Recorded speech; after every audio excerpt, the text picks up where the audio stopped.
अस्सलाम वालेकुम। हमने माइक्रोसाइटिक एनीमिया जो है वो डिस्कस कर लिए थे।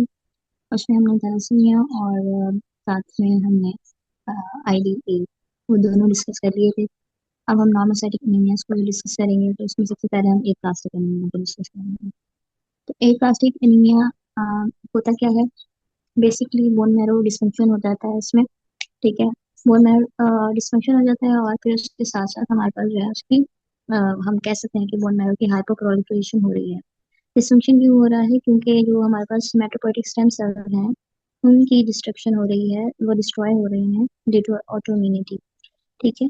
उसके साथ हम इस पूरी टर्म को जब हाइपोप्रोलिफरेशन हो रही होती है तो उसको हम ये कह सकते हैं, हम ये टर्म यूज कर सकते हैं कि पैनसाइटोपिनिया उसको हो रहा है पेशेंट को। ठीक है। तो पैनसाइटोपिनिया मेन फीचर होता है एक प्लास्टिक एनीमिया का, जिसमें सारे के सारे ब्लड सेल्स जितनी भी लीनिएज है वो सारी की सारी कम हो रही है, क्योंकि हमारे पास मेट्रोपोइटिक स्टेम सेल जहाँ से वो ओरिजिनेट हो रहे थे वो ही नहीं मौजूद, वो कम है तादाद में, तो इस वजह से पैनसाइटोपिनिया हो रहा होगा। पैनसाइटोपिनिया में लिकोसाइटोसिस, साथ में हमारे पास थ्रोम्बोसाइटोपिनिया, उसके अलावा एनीमिया। आरबीसीज जब कम होंगे तो एनीमिया कॉज होगा। तो एनीमिया थ्रोम्बोसाइटोपिनिया की वजह से ब्लीडिंग होगी। ठीक है। और उसके अलावा लिकोसाइटोसिस लिकोसाइटोपिनिया सॉरी, उसकी वजह से हमारे पास जो है ना इम्यूनो कॉम्प्रोमाइज हो जाएगा पेशेंट। इसकी कॉजेज क्या है? ठीक है, कॉज पे अगर हम बात कर लें तो कॉजेज इसके जो ज्यादातर मतलब बेसिक कॉज है वो इडियोपैथिक है। 65% जो केसेस आते हैं वो इडियोपैथिक ही होते हैं, जिनकी कोई हमें पता नहीं होता कि क्या कॉज उसको पॉसिबली हुई होगी। उसके अलावा जो कॉजेज हैं वो हम डिस्कस कर लेते हैं कि कुछ ड्रग्स होती हैं जो कि ये कॉज करवा सकती हैं, जिसमें सबसे पहले मैंने क्लोरमफेनिकोल लिखा हुआ है। क्लोरमफेनिकोल बेसिकली वो ड्रग है जो जिसके बारे में ये कहा जाता है कि उसकी एक डोज भी जो है ना बोन मैरो को डिस्ट्रॉय करने के लिए काफी हो सकती है। तो इसलिए हम अक्सर जो अब पीडियाट्रिशियंस होते हैं वो अब ये क्लोरमफेनिकोल को यूज नहीं करते। ठीक है। उसके अलावा जो ड्रग्स हैं वो है सल्फोनामाइड जो होती है। ठीक है। एजाथ्योप्राइन भी हो सकती है। ठीक है। फेनिटोइन भी हो सकती है। तो ये सारी ड्रग्स जो है बेसिकली ये उनमें पोटेंशियल है कि वो करवा सकें। इसके अलावा हमारे पास है अगर वो रेडिएशन से एक्सपोज हुआ है तो उसकी वजह से ऑटोइम्यूनिटी हो गई है, ये भी पॉसिबल है। इम्यून डिजीज कोई उसको पहले से मौजूद थी और उसके बाद ये उसको प्लास्टिक एनीमिया हो गया हो। पार्वो वायरस B19, ये एमसीक्यू भी आता है बेसिकली, बहुत ज्यादा पूछा जाता है कि ऑप्शंस में पार्वो वायरस B19 दिया होता है, तो पार्वो वायरस B19 भी करवा सकते हैं। इसके अलावा कुछ और हमारे पास डिजीजेज हैं जो ये करवा सकती हैं, जैसे कि हेपेटाइटिस हो गया। ठीक है। हमारे पास जो वायरल इन्फेक्शन हैं जिसमें hepatitis, TB, HIV, Epson Barr virus, ये सारे। फिर प्रेगनेंसी भी जो है कहीं बहुत जगहों पर डॉक्यूमेंटेड है कि प्रेगनेंसी भी ए प्लास्टिक एनीमिया कॉज करा सकती है, क्योंकि फिजियोलॉजिकल इतनी चेंज आ रही होती है कि ऑटोइम्यूनिटी ये पॉसिबल है हो जाए। इसके अलावा साइंस क्या होंगे? एक तो मैंने बता दिया आपको कि पैनसाइटोपिनिया हो रहा था तो उसमें ब्लीडिंग भी होगी। ठीक है। ब्लीडिंग हो रही होगी और उसके ब्रूजेस हो रहे होंगे। ठीक है। उसके अलावा उसको इन्फेक्शन बहुत जल्दी हो रहे होंगे। उसके अलावा जो एनीमिया है वो होगा तो पेलर होगा, साइन में उसके पपीरा होगा, पेटिकीज होंगी। ठीक है। ये सारे उसके साइन और सिम्टम्स होंगे, साइन होंगे। ठीक है। हमारे पास जो इसको डिस्टिंग्विश करता है ये प्लास्टिक एनीमिया को जो चीज और बहुत सारे एनीमियाज में हमने पढ़ा था कि जैसे हमें थैलेसीमिया में पढ़ा था कि हेपेटोस्प्लीनोमेगाली हो जाती है, लेकिन ए प्लास्टिक एनीमिया में हेपेटोस्प्लीनोमेगाली नहीं होती। ठीक है। ये एमसीक्यूज भी आते हैं और ये इस पे शॉर्ट शॉर्ट केस भी आ सकता है आपका। हेपेटोस्प्लीनोमेगाली या लिम्फेडिनोपैथी, ठीक है, ये दोनों चीजें नहीं होंगी, तीनों चीजें नहीं होंगी। क्यों नहीं होंगे? क्योंकि ये भी पूछा जा सकता है कि क्यों नहीं होंगे, तो रीजन भी पूछी जा सकती है आपसे, तो वो ये इसकी वजह ये होती है कि जो कंपनसेटरी मैकेनिज्म हमारे पास लिवर ने या स्प्लीन ने या लिम्फ नोड्स ने चलाना होता है कि उसको क्योंकि बॉडी में ऑलरेडी जो है लिकोसाइटोपिनिया हो रहा है, आरबीसीज कम हो रहे हैं, प्लेटलेट कम हो रहे हैं, तो उसको कम्पनसेट करने के लिए ये जो हमारे पास पेरिफेरी में हमारे पास जो ऑर्गन्स मौजूद होते हैं वो क्योंकि इनके अंदर पहले ये कैपेबिलिटी होती है कि ये प्रोड्यूस कर सकें कुछ हद तक। तो कंपनसेशन के लिए ये एक्स्ट्रा वर्क करते हैं। तो उस एक्स्ट्रा वर्किंग में इनकी जो है ना साइज इंक्रीज हो जाता है। तो ये हमारे पास ए प्लास्टिक दुनिया में नहीं होता। क्यों नहीं होता? ये कंपनसेटरी मैकेनिज्म चल ही नहीं सकता, क्योंकि हमारे पास ऑलरेडी हेमाटोपोएटिक स्टेम सेल्स कम है। तो हेमाटोपोएटिक स्टेम सेल्स है ही नहीं जो जिनसे वो आगे वर्क कर सकें, जिनसे वो आगे ब्लड सेल्स बना सकें। तो जब यही नहीं है तो वो वर्क भी नहीं उस तरह से करेंगे, एक्स्ट्रा वर्क भी नहीं कर सकेंगे, क्योंकि कंपनसेशन तो हो ही नहीं सकेगी, क्योंकि हमारे पास हेमाटोपोएटिक स्टेम सेल्स नहीं है। एक और बात जो हमने याद रखनी है वो ये है कि कुछ मतलब ए प्लास्टिक एनीमिया के अलावा हम क्या डीडी बना सकते हैं, वो हाइपरस्प्लेनिज्म है। हाइपरस्प्लेनिज्म में भी पैनसाइटोपेनिया होता है। हाइपरस्प्लेनिज्म में बेसिकली हीमोलाइसिस हो रहा होता है, ठीक है। सेल्स टूट रहे होते हैं बहुत ज्यादा, क्योंकि स्प्लीन हाइपर रिएक्टिव हो जाती है। हाइपरस्प्लेनिज्म और स्प्लीनोमेगाली दोनों में फर्क आपने रखना है। हाइपरस्प्लेनिज्म जरूरी नहीं है कि हाइपरस्प्लेनिज्म में स्प्लीनोमेगाली हो, लेकिन स्प्लीनोमेगाली आगे जाके कॉज करा सकती है कि वो हाइपरस्प्लेनिज्म में कन्वर्ट हो जाए, ठीक है। तो हाइपरस्प्लेनिज्म ओवर ओवर एक्टिविटी है, ठीक है। और स्प्लीनोमेगाली उसकी फिजियोलॉजिकली उसका जो है ना इनलार्जमेंट होना है, ठीक है। अच्छा, अब हम कैसे डिस्टिंग्विश करेंगे कि ये हाइपरस्प्लेनिज्म है या फिर एप्लास्टिक एनीमिया है? तो हम इसको कुछ इन्वेस्टिगेशंस करवाएंगे। जो इन्वेस्टिगेशन हमने बेसिकली करवानी है वो सीबीसी तो हमें करवानी ही है, जिसकी वजह से हमें पता चलेगा कि इसकी पैनसाइटोपेनिया है। फिर उसकी ही फर्दर डायग्नोसिस के लिए हम जो डायग्नोस्टिक हमारे पास टेस्ट होता है वो बोन मैरो बायोप्सी होता है, ठीक है। बोन मैरो बायोप्सी में हम जो है ना क्या करते हैं कि नॉर्मली ए प्लास्टिक एनीमिया के अंदर जब भी हम बोन मैरो बायोप्सी करते हैं और जो बोन मैरो को एस्पायरेट करते हैं, ठीक है, तो उसमें ड्राई टैप टैप आती है, ठीक है, ड्राई टैप आती है। जब भी ड्राई टैप आती है तो हम कंक्लूड कर लेते हैं, डायग्नोज कर लेते हैं कि ये ए प्लास्टिक एनीमिया मोस्ट पॉसिबली है, ठीक है। ए प्लास्टिक एनीमिया है, मतलब उसमें कम बोन मैरो आ रहा होगा या आ ही नहीं, कम आ रहा होगा या बहुत मुश्किल से आ रहा होगा, या मतलब ड्राई होगी, टैप ड्राई ड्राई होगी।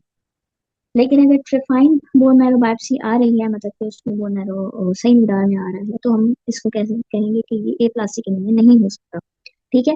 और इसके अलावा हमारे पास एक क्राइटेरिया है जिसमें हम कहते हैं कि हम देखते हैं कि ये ए प्लास्टिक एनीमिया है कि नहीं। तो बोन मैरो जब हम लेते हैं, बोन मैरो बायोप्सी करते हैं, और उसमें जब बोन मैरो सेलुलरिटी है वो हमारे पास कम होनी चाहिए 25% से, ठीक है। 25% से जो बोन मैरो सेलुलरिटी होनी चाहिए, ठीक है। और बोन मैरो सेलुलरिटी तो इससे कम होनी चाहिए, और इसके साथ एक चीज जो है फॉलोइंग में से हमारे पास एक होनी चाहिए, जो कि है या तो उसको न्यूट्रो फिर उसके जो है ना न्यूट्रोफिल काउंट होता है उसके वो कम हो 0.5 मल्टीप्लाई बाय 10⁻⁹ लीटर से, पर लीटर से। या फिर उसके प्लेटलेट्स जो है वो कम हो 20 मल्टीप्लाई बाय 10⁻⁹ पर लीटर से। या फिर उसके जो हमारे पास रेटिक काउंट है, ठीक है, रेटिक काउंट है, वो कम 20 मल्टीप्लाई बाय 10⁻⁹ पर लीटर से, ठीक है। और अगर बहुत ज्यादा मतलब ये तो होगा सिवियर केस, ठीक है। और अगर वेरी सिवियर हो तो वेरी सिवियर में हमारे पास न्यूट्रोफिल्स 0.<2 मल्टीप्लाई 10⁻⁹ पर लीटर से जो है ना कम होंगे, वो वेरी सिवियर केस होगा, ठीक है। ये सिवियर है और वो वेरी सिवियर केस होगा, ठीक है। इसके अलावा हमारे पास जो हमने कहा कि सीबीसी करवाएंगे, तो सीबीसी में नॉर्मोसेटिक तो आएंगे, लेकिन कभी कभी ये भी पॉसिबल है कि हमारे पास माइल्ड मैक्रोसाइटोसिस भी आ रहा हो, ठीक है। अच्छा, डीडीज में हमने एक तो हाइपरस्प्लेनिज्म कह दिया था, ठीक है। इसके अलावा कुछ इन्फेक्शंस में भी हो जाता है, ठीक है। पैनसाइटोपेनिया तो डीडी है, पैनसाइटोपेनिया का डीडीज जो है ना वो हाइपरस्प्लेनिज्म इन्फेक्शंस, ठीक है। और इसके अलावा ल्यूकीमियाज, ठीक है, एसएलई, और कीमोथेरेपी अगर हो रही है उससे भी हो सकता है, और भी बहुत सारे इनमें हैं, ठीक है। कीमोथेरेपी हो गई, या फिर जो है एसएलई हो गई। उसके अलावा हमारे पास कुछ इन्फेक्शंस हो गई, ठीक है। और लिक्यूमिया, लिम्फोमा, ये सारी चीजें हमारे पास डीडी में शामिल हो सकती हैं। ठीक है, तो इसको हम distinguish basically bone marrow biopsy से करते हैं। जाहिर बात है हाइपरस्पिनिज्म है तो बोन मैरो तो ठीक होगा, ठीक है, और बोन मैरो बल्कि हाइपर प्रोलिफरेटिव कंडीशन में होगा हाइपरस्पिनिज्म में, क्योंकि बोन मैरो जो है वो वर्क कर रहा होगा, कंपनसेटरी वर्क कर रहा होगा, तो उसमें तो हमें हाइपर प्रोलिफरेशन मिलेगी, उसमें बहुत ज्यादा बोन मैरो जो है ना सेलुलरिटी इंक्रीज होगी। और जो ए प्लास्टिक एनीमिया उसमें हमें देखा कि उसमें उसकी सेलुलरिटी कम होगी, ए सेलुलर होगा या फिर हाइपोसेलुलर होगा बोन मैरो, ठीक है, बोन मैरो बायोप्सी। तो ये रिजल्ट हमें बोन मैरो बायोप्सी में इसका मिलेंगे। इसके अब बाद में इसके ट्रीटमेंट्स देखे थे कि ट्रीटमेंट्स हम क्या क्या कर सकते हैं, जो हम जनरल मेजरमेंट है वो क्या कर सकते हैं। बेसिकली हम इसको ट्रीटमेंट में जनरल मैनेजमेंट है, जनरल मैनेजमेंट में हम इसको एरिथ्रोपोइटिन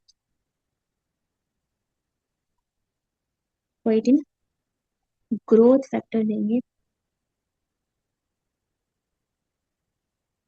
ठीक है, माइलाइड ग्रोथ फैक्टर देंगे, क्योंकि हमारे पास वही बात है लिपोसाइटोसिस भी तो हो रहा है, तो माइलाइड ग्रोथ फैक्टर भी दे सकते हैं। इसमें हमारे पास बेसिकली आती है ड्रग फिर ग्रेस्टिन, और इसमें हमारे पास आती है ई कोइटिन। ठीक है, ई कोइटिन और या फिर डार्बा कोइटिन। ठीक है, डार्बा कोइटिन या ई कोइटिन। इसके अलावा हमारे पास जो है ना हम इसमें प्लेटलेट ट्रांसफ्यूजन करवा सकते हैं, क्योंकि प्लेटलेट की कमी आ रही होगी, प्लेटलेट ट्रांसफ्यूज करवाएंगे। ठीक है,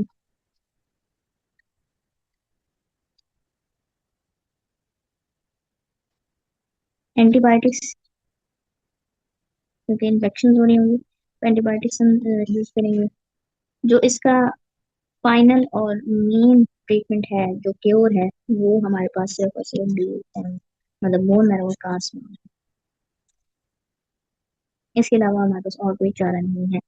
तो बोन मैरो ट्रांसप्लांट हम थोड़ा सा पढ़ लेते हैं। तो बोन मैरो ट्रांसप्लांट बेसिकली हम क्या क्या देखते हैं। ठीक है, बोन मैरो ट्रांसप्लांट में हमने पहले HLA मैचिंग करनी होती है। ठीक है, HLA मैचिंग करनी होती है। ठीक है, जब भी हम किसी डोनर से बोन मैरो के लिए हम देखेंगे, ट्रांसप्लांट करने के लिए देखेंगे, तो उसका सबसे पहले बोन मैरो लेके उसका HLA मैच करेंगे। ठीक है, HLA मैचिंग करेंगे।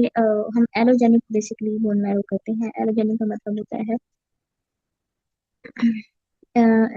एलोजेनिक का मतलब होता है कि सेम स्पीशीज है, मतलब जो ह्यूमन टू ह्यूमन बेसिकली उसको एलोजेनिक करेंगे।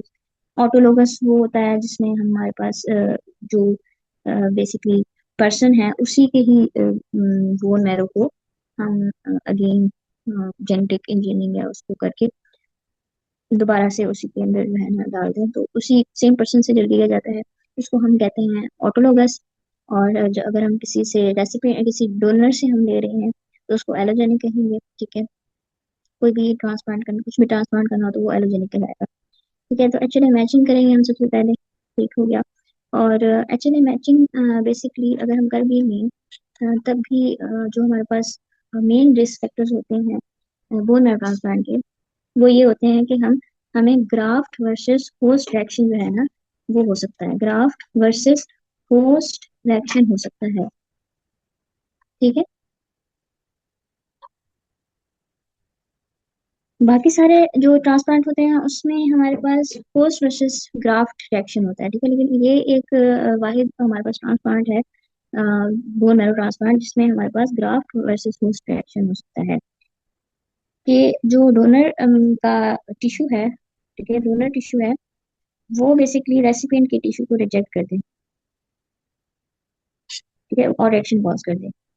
इसी वजह ये होती है कि जब हम बोन मैरो ट्रांसप्लांट करते हैं तो उसमें हेमाटोपोइटिक स्टेम सेल्स भी साथ में आते हैं। ठीक है, स्टेम सेल्स भी साथ में आते हैं, तो वो अपनी एक इम्यूनिटी जो है ना, जो उसकी इम्यूनिटी होती है, मतलब इम्यून सिस्टम होता है, वो रिजेनरेट हो रहा होता है। ठीक है, जो होस्ट है तो वो बेसिकली पहले ही ऑलरेडी उसकी जो इम्यूनिटी है वो कम्प्रोमाइज होगी। ए प्लास्टिक एनीमिया है उसमें वैसे ही उसकी कम होगा, मतलब कि लिकोसाइटोसिस हमने लिकोसाइटोपिनिया हो रहा होगा, ठीक है, और उसको पहले ही उसकी होस्ट की जो इम्यूनिटी है वो वैसे ही कम है, ठीक है, तो स्ट्रांग नहीं है, तो डोनर की जब आएगी तो वो तो स्ट्रांग होगी, ठीक है, और उसने मल्टीप्लाई भी करना है, वहाँ स्टेम सेल उसके मौजूद हैं, तो वो बेसिकली फिर रिजेक्ट कर देती है होस्ट के टिश्यू को, ठीक है। इसको हम इसकी जो रिस्क को इस रिस्क को कम करने के लिए हम बेसिकली पहले जो रेसिपी होता है उसको हम कीमोथेरेपी देते हैं, ठीक है, कीमोथेरेपी देते हैं ताकि उसके जो बोन मैरो है वो डिक्रीज हो जाए, ठीक है, कीमोथेरेपी दे सकते हैं, साथ में उसको प्लस हम स्टीरॉइड देते हैं। इम्यूनोसप्रेशन कोई काम नहीं करेंगे क्योंकि वैसे ही इम्यूनो कम्प्रोमाइज है, तो स्टीरॉइड्स बेसिकली इसमें ज्यादा वर्क करते हैं। स्टीरॉइड्स देंगे, कीमोथेरेपी देंगे उसको, स्टीरॉइड्स देंगे ताकि वो जो ग्राफ को रिजेक्शन, मतलब के जो ग्राफ वर्सेस होस्ट रिएक्शन है वो ना हो, रिजेक्शन ना हो उसकी, ठीक है। तो ये रिजेक्शन ना हो तो इस वजह से हम पहले रेसिपिएंट को प्रिपेयर करते हैं कीमोथेरेपी और स्टेरॉइड्स देके। इसके अलावा हम ये रिस्क कैसे कम कर सकते हैं कि बिल्कुल आइडेंटिकल ट्विंस हो, ठीक है, आइडेंटिकल ट्विंस हो तो उसमें बिल्कुल माइनर चांसेस होते हैं कि एक्चुअली मैचिंग बहुत कंप्लीटली हो, ठीक है, उसकी मतलब कि MHC जो होती है मेजर हमारे पास हिस्टोलाइटिक कंपेटिबिलिटी प्रोटीन होती है, वो भी मैच होगी और सारा कुछ मैच होगा, ठीक है, आइडेंटिकल होगा क्योंकि, तो आइडेंटिकल ट्विन जो है वो उसमें सबसे कम चांसेस हैं, बिल्कुल बहुत ही माइनर चांसेस हैं कि उसमें ग्राफ्ट वर्सेस होस्ट रिएक्शन हो सके। और अगर ग्राफ्ट वर्सेस होस्ट रिएक्शन हो जाए तो क्या होगा, तो सबसे पहले तो आप ये याद रखना कि इसको हम फिर काबू नहीं पा सकते, मतलब इस पे हम कभी भी फिर कंट्रोल नहीं कर सकते जब अगर एक दफा उसको हो जाए रिजेक्शन हो जाए, तो ये बहुत सीवियर होती है और इवन डेथ भी हो सकती है। तो इसमें जो सिम्टम्स आएंगे वो फीवर होगा, ठीक है, फीवर होगा, रैशेज होंगे, ठीक है, जो एस्थमेटस रैशेज होंगे ऑल ओवर द बॉडी, ठीक है, और पेनफुल भी होंगे, राइटिक भी होंगे, पेनफुल भी होंगे, फीवर होगा, साथ में डायरिया होगा उसको, ठीक है, डायरिया बहुत ज्यादा उसको होगा, ठीक है, कंटिन्यूसली डायरिया होगा उसको। उसमें हम फिर स्टीरॉइड्स देते तो हैं, ठीक है, स्टीरॉइड्स देते हैं, इसके अलावा कुछ और ड्रग्स भी देते हैं, लेकिन इस पे काबू पाना बहुत मुश्किल होता है और अमूमन इसकी वजह से फिर डेथ हो जाती है, ठीक है।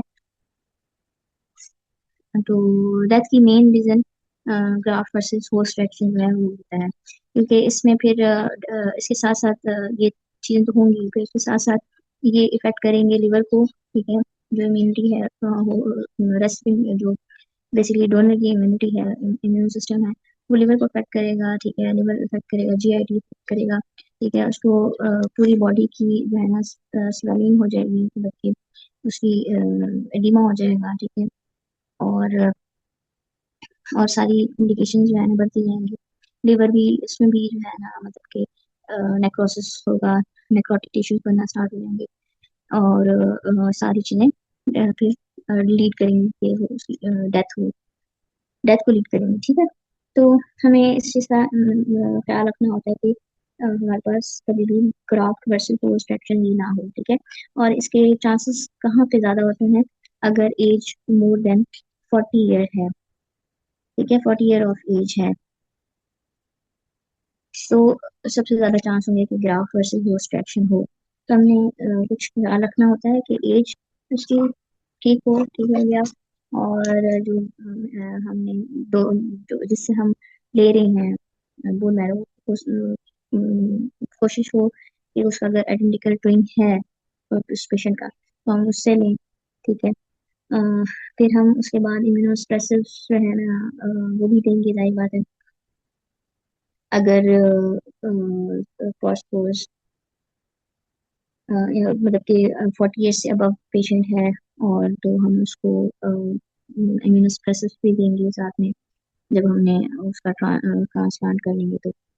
उसके अलावा हम कुछ जो है ना जब ट्रांसप्लांटेशन हो जाती है, ठीक है, ट्रांसप्लांटेशन अगर जब हो गई है, ट्रांसप्लांट हो गया, उसके बाद हमें क्या क्या करना है, एक तो इम्यूनोस्प्रेशंस देने हैं, ठीक है, इम्यूनोस्प्रेशंस देने हैं, ठीक है, उसके अलावा हमने हेमाटोपोइसिस के स्टिमुलेटर्स देने हैं, ठीक है, हेमाटोपोइसिस के जो स्टिमुलेटर्स हैं जैसे कि एंड्रोजेनिक स्टीरॉइड्स, ठीक है, ये हम देंगे, जिसमें हमारे पास एक ड्रग आती है फ्लू फ्लूक्सीमेस्टिरोन। ठीक है। और इसके अलावा हम जो है मतलब कि प्रोग्नोसिस हम देख सकते हैं कि क्या होता है प्रोग्नोसिस। अगर हमारे पास बोन मैरो ट्रांसप्लांट ना किया जाए तो क्या प्रोग्नोसिस होगा। अगर बोन मैरो ट्रांसप्लांट ना किया जाए किसी एक प्लास्टिक पेशेंट में, तो 70% जो है ना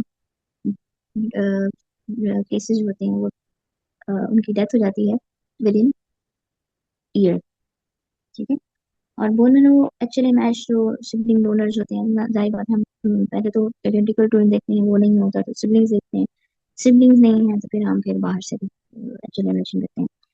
फिर जो बीएमटी हम अगर bone marrow transplant actually matched sibling से डोनर से कर देते हैं तो 80% जो है ना वो मोर देन 20 जो है ना एज मतलब ईयर्स निकाल जाते हैं। 80% जो है वो मोर देन 20 ईयर्स जो है वो सर्वाइव कर जाते हैं। सर्वाइवल रेट इसका ये है। ठीक है। तो हमारे पास हमने आज एक प्लास्टिक एनीमिया भी कर लिया और साथ में बोन मैरो ट्रांसप्लांट भी कर लिया, जिस उसके हमने थोड़े से रिस्क फैक्टर्स देख लिए, उसमें हम करते क्या हैं वो हमने देख लिया। उसके अलावा हमने इसकी ट्रांसप्लांट के बाद की जो हमने मैनेजमेंट है वो क्या करनी है वो भी हमने इसमें डिस्कस कर ली। तो ये आज का हमारा टॉपिक यहाँ पे ख़त्म होता है। कोई क्वेश्चन हो आपका तो आप मुझसे कर सकते हैं। ओके, अल्लाह हाफिज़।